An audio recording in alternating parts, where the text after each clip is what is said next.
الحمد لله المتواحد بجلاله المتفرد وصلاته دوما على خير الأنام محمد. أما بعد فأعوذ بالله من الشيطان الرجيم. بسم الله الرحمن الرحيم. قال الله تبارك وتعالى في القرآن المجيد والفرقان الحميد: ما آتاكم الرسول فخذوه وما نهاكم عنه فانتهوا. آمنت بالله صدق الله العظيم وبلغنا رسوله النبي الأمين المتين المبين الكريم ونحن على ذلك لمن الشاهدين والشاكرين والحمد لله رب العالمين.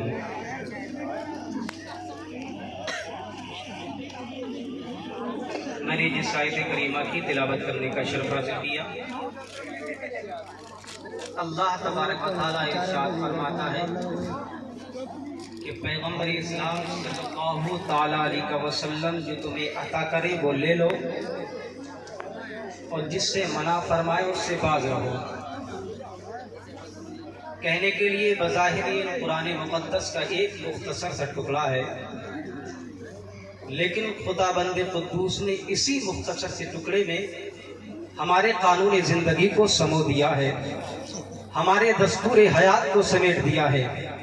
یہ انسانی کتاب نہیں، آسمانی کتاب ہے، منزل من السماء کتاب ہے. اس میں امثال و نظائر کا پھیلاؤ بھی ہے اور قانون کا اعجاز و اختصار بھی ہے. ویسے ہم اور آپ بھی کسی کی تعریف میں بولتے ہیں کہ فلاں خطیب کا کیا کہنا، ہمیں دراصل دیکھنا یہ ہے کہ پیغمبر اسلام ہمیں کیا عطا کریں، کیا لیں، اور کس سے منع فرمائے اس سے باز رہیں. آپ حضرات سر شام سے لے کر اب تک بیٹھے ہوئے ہیں. ہمارا کام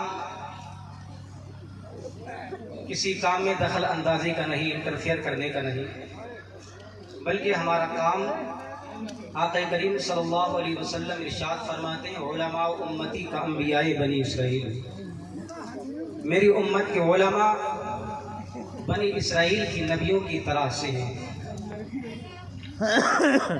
تو امت کا کام، تبلیغ کا کام، یہ علماء اہل سنت کا کام ہے، یہ علماء دین کا کام ہے. ہم وہی کام کرنے کے لیے آئے ہیں.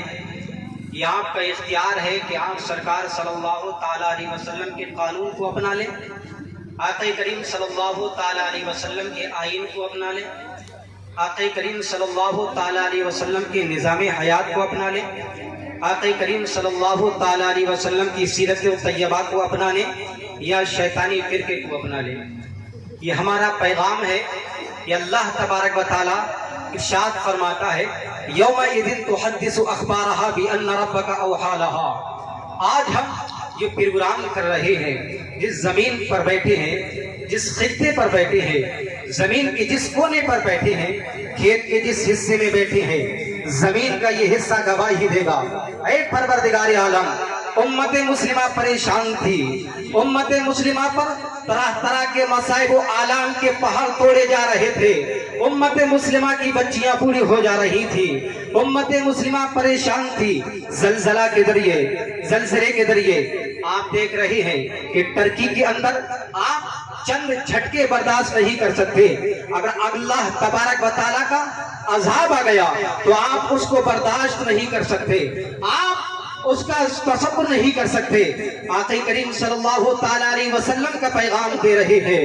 اللہ ارشاد فرماتا ہے یومئذ تحدث اخبارها بأن ربك اوحى لها، جس دن یہ زمین خبریں بتائیں گی کہ تم نے زمین پر کیا کیا ہے، رات کے سناٹے بچھ کر تم نے جو گناہ کیا ہے، جو مقابلہ دیکھا ہے، جو بلاکار کیا ہے، جو زنا کیا ہے، زمین کا حصہ گواہی دے گا اے پروردگار عالم، اس نے میری پیٹھ پر زنا کیا ہے، اس نے میری پیٹھ پر بلاکار کیا ہے، اس نے میری پیٹھ پر دوسروں کو تکلیف پہنچائی ہے، اس نے میری پیٹھ پر بیٹھ کر کے زمین کے خطے پر بیٹھ کر کے ایک غیر محرم کے سامنے ایک غیر محرم کا چہرہ دیکھ کر کے مولا کریم اس نے یعنی اپنی عزت و آبرو کو تار تار کر دیا۔ آقا کریم صلی اللہ تعالیٰ علیہ وسلم اللہ کے پیغام کو لوگوں تک پہنچا کر ارشاد فرماتے ہیں اے لوگوں سورہ واقعہ پڑھا کرو، سورہ زلزال پڑھا کرو۔ آقا ارشاد فرماتے ہو لوگوں سورہ واقعہ نے میرے بال سفید کر دیے،